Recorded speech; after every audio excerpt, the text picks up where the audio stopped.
Di pedalaman Pulau Siberut ada sebuah keajaiban. Bisa dibilang sebuah alkimia kuno. Gimana caranya mengubah sebatang pohon jadi sumber kehidupan? Nah, inilah kisah tentang sagu, makan pokok suku Mentawai. Proses dibaliknya luar biasa banget. Yuk kita telusuri sama-sama. Oke, coba deh bayangin skenario ini.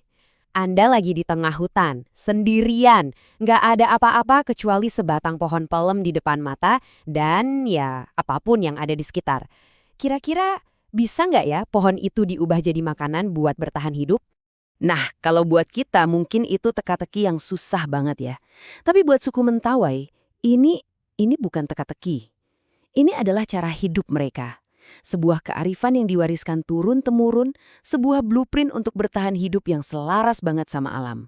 Oke, sekarang kita bakal lihat gimana persisnya mereka melakukan itu, step by step. Jadi, sagu itu bisa dibilang denyut nadinya kehidupan orang Mentawai. Penting banget. Dan proses yang akan kita bahas ini, wah, ini mahakarya kecerdasan tradisional, beneran deh. Tapi sayangnya, kearifan kuno ini sekarang lagi di persimpangan jalan nih, berhadapan langsung sama mesin-mesin modern. Oke, perjalanan kita dimulai di sini, dari pohon utuh jadi makanan. Semuanya diawali dengan tenaga dan juga ketelitian. Langkah paling pertama, ya, menaklukkan si raksasa hutan ini dan mengubahnya jadi potongan-potongan yang lebih gampang diolah. Dan ini bukan kerjaan ringan ya. Bayangin pohon sagu yang segede itu ditebang, terus dipotong-potong jadi beberapa bagian. Tapi perjuangan yang sesungguhnya baru aja dimulai, yaitu mengupas kulit luarnya yang super keras. Keras banget loh. Nah, buat tugas seberat ini, ternyata kapak aja nggak cukup. Disinilah kita lihat kejeniusan pertama mereka. Namanya ugdak. Ini bukan cuma sepotong kayu biasa loh. Ini tuh tuas sepanjang 3 meter yang didesain khusus buat mencongkel kulit pohon yang liat itu. Efisien banget caranya. Oke, setelah batangnya telanjang, sekarang giliran kerja tim. Coba lihat alatnya. Kelihatannya sederhana ya, cuma gergaji yang dimodifikasi pakai paku. Tapi lihat deh, 2 orang kerja bareng, maju mundur, ritmis banget. Mengubah bagian dalam pohon yang padat jadi serutan halus. Dan yang keren, nggak ada yang terbuang. Kulit pohon yang tadi dikupas, sekarang jadi alas buat nampung hasil parutannya. Cerdas! Prinsip gak ada yang sia-sia ini penting banget buat mereka. Pemborosan itu tabu. Makanya ada alat ini, namanya ruruku. Bentuknya V dan tujuannya cuma satu, ngerok sisa-sisa sagu di dalam batang pohon sampai benar-benar bersih. Gak boleh ada yang ketinggalan. Tapi proses penghalusannya belum selesai sampai di situ. Serutan tadi dicacah lagi pakai pile atau parang. Kenapa? Tujuannya biar teksturnya makin halus. Logikanya sederhana. Makin halus buburnya, makin gampang dan makin banyak nanti patinya yang bisa diekstrak.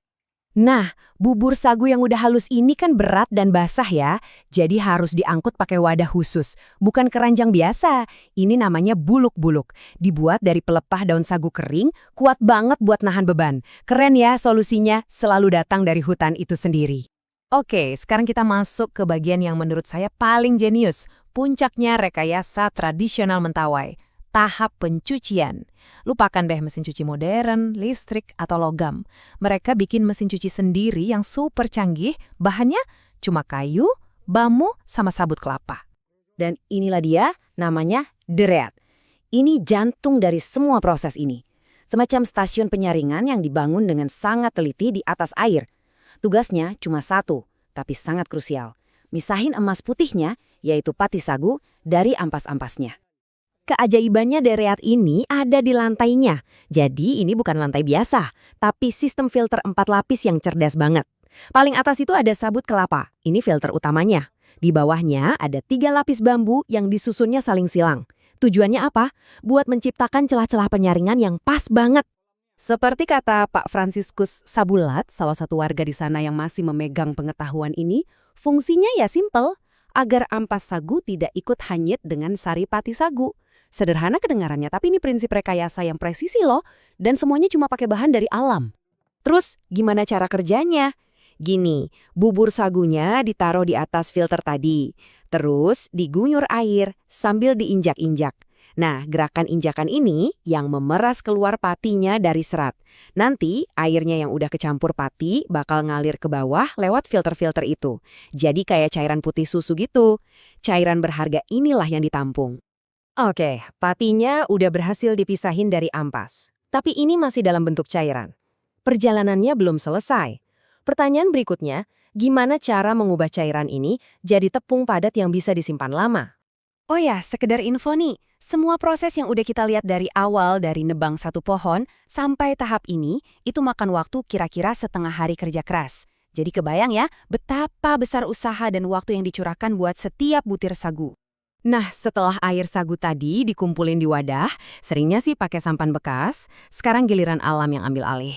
Nggak perlu mesin, nggak perlu dipanasin, cukup didiamkan aja. Nanti gravitasi yang akan bekerja, pati yang lebih berat bakal mengendap di dasar. Air yang bening di atasnya tinggal dibuang, simple tapi efektif.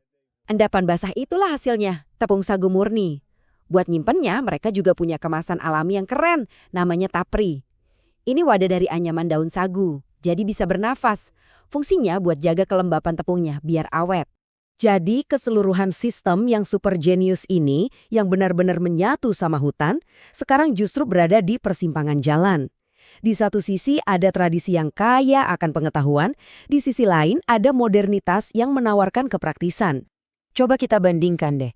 Cara tradisional ini memang butuh banyak tenaga, tapi semuanya mandiri, berkelanjutan, dan dasarnya adalah pengetahuan. Sementara cara modern pakai mesin, ya jelas lebih cepat, tapi ada harganya, jadi tergantung sama bahan bakar. Dan yang paling nggak ternilai harganya, pengetahuan budayanya pelan-pelan bisa hilang. Ini yang akhirnya ninggalin kita dengan satu pertanyaan penting untuk direnungkan. Kalau ada cara yang kelihatannya lebih praktis datang, gimana kita mengukur harga dari sesuatu yang kita tinggalkan? Karena di balik setiap alat kayu dan anyaman rotan yang mungkin nanti terlupakan itu, ada lebih dari sekedar cara membuat makanan. Di situ ada identitas.